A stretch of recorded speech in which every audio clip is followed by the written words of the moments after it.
আসসালামু আলাইকুম রহমতুল্লাহ বরকাতু। আজকে আপনাদের সামনে এমন একটা কবিতা বর্ণনা করব যে কবিতার সাথে অতীতের রাজনীতিবিদদের হুবহুব মিল আছে। অতীতে যারা রাজনীতি করে গেছেন, অতীতে যারা রাজনীতিবিদ ছিলেন, যারা বর্তমানে দেশ দেশ থেকে পলায়ন করছেন, তাদের চরিত্রের সাথে এই কবিতাটি হুবহুব মিল আছে। এই কবিতাটি আপনি সবাই পড়ছেন ছোটবেলা থাকতে। কবিতাটি হচ্ছে বাবুই ফাঁকি এবং সরই ফাঁকি নিয়ে।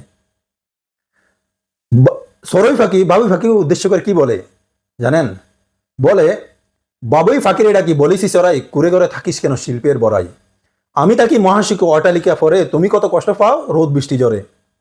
এই কথাটা কে বলতেছে? সরই ফাঁকি বাবুই ফাঁকির বলতে আছে।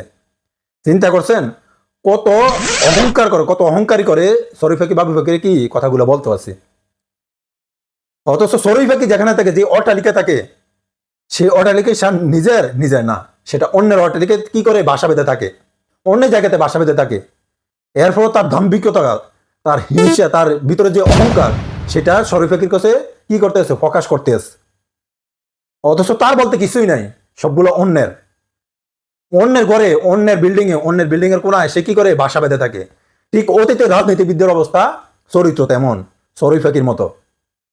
তারা নিজে তো কষ্ট করে কিছুই করতে পারে না, সৎ পথে কোনো পথে উপার্জন করতে পারে না, সৎ পথে থাকতে পারে না, অসৎ পথে থেকে দুর্নীতি করে, চাঁদাবাজি করে, কত কেলেঙ্কারি করে, কোটি কোটি টাকা আত্মসাৎ করে, সেগুলা কি করে বিদেশে প্রচার করে।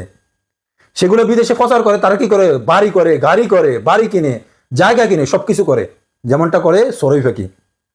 তারপরও তাদের অহংকার কমে না, তাদের অনেক অহংকার, অহংকারে তারা অনেক কিছু করতে পারে দেশের মধ্যে। অথচ দেখুন, তারা বিদেশে টাকাগুলো পাচার করে, কোটি কোটি টাকা পাচার করে, দুর্নীতি করে, অথচ দেশের জন্য তারা কিছুই করে না।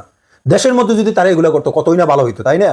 দেশের মধ্যে যদি টাকাগুলা ইনভেস্ট করে, দেশের মধ্যে যদি সৎ পথে থাকে, টাকাগুলা দিয়ে যে কোনো একটা কিছু করতে পারতো, তাহলে দেশের উন্নতি হইতো। কিন্তু তারা তা না করে সরই ফাঁকির মতো, সরই ফাঁকি যেমনটা অন্যের বাসায়, অন্যের বিল্ডিং এ কোনায় কোনায় নিজে ঘর করে, নিজে সবকিছু করে, ঠিক বাংলাদেশের অতীতের রাজনীতিবিদদের অবস্থা তেমন।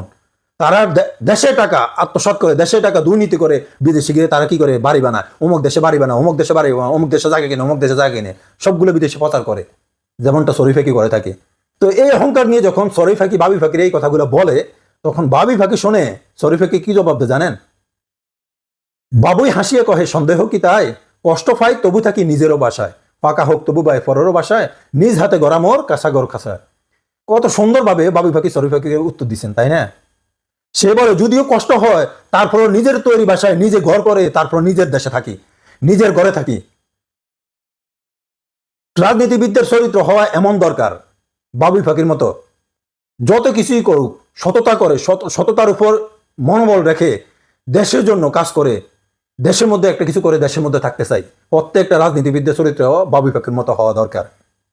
বাবুই ফাঁকি বলে, আমি যত কষ্ট হোক না, আমি নিজের ঘরে নিজে থাকি, নিজের তৈরি করে নিজে থাকি, তোমার মতো দুর্নীতি করে অন্যের ঘরে আমি থাকি না, তোমার মতো দুর্নীতি করে, তোমার মতো দুর্নীতি কোটি কোটি টাকা আত্মসাৎ করে আমি বিদেশে গিয়ে থাকি না, অন্যের ঘরে বাসা বেঁধে থাকি না, আমি যতই কষ্ট আমি নিজের ঘরে নিজে থাকি।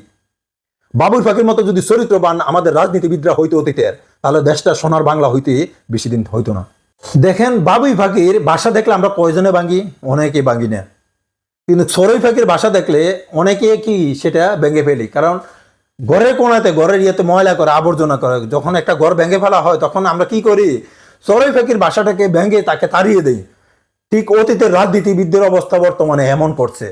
বাংলাদেশের ছাত্ররা, বাংলাদেশের শিক্ষার্থীরা তাদেরকে জানিয়ে দিছে, তোমাদের চরিত্র সরই ফাঁকির মতো, তোমরা দুর্নীতি করে কোটি কোটি টাকা আত্মসাৎ করে সেই টাকা দিয়ে বিদেশে পাচার করছো, তোমাদের জায়গা বাংলাদেশে নাই।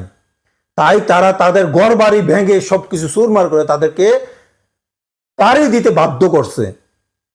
তাই প্রত্যেকটা রাজনীতিবিদদের উচিত বাবুই ফাঁকির মতো চরিত্রবান হওয়া, সরই ফাঁকির মতো নয়। যদি বাবুই ফাঁকির মতো চরিত্রবান হয়, তাহলে দেশটা সোনার বাংলা হইতে বেশি দিন লাগবে না। বর্তমানেও যারা ক্ষমতায় আসছে, তাদের অবস্থাও যদি সরই ফাঁকির মতো, তাদের চরিত্র যদি সরই ফাঁকির মতো, হয়তোবা তাদের নসিবও হয়তোবা এমনটা থাকতে পারে। তা আমরা আশা করছি তাদের চরিত্র হবে বাবুই ফাঁকির মতো চরিত্র। আল্লাহ যেন তাদের চরিত্রগুলোকে বাবুই ফাঁকির মতো চরিত্রবান করে দেন।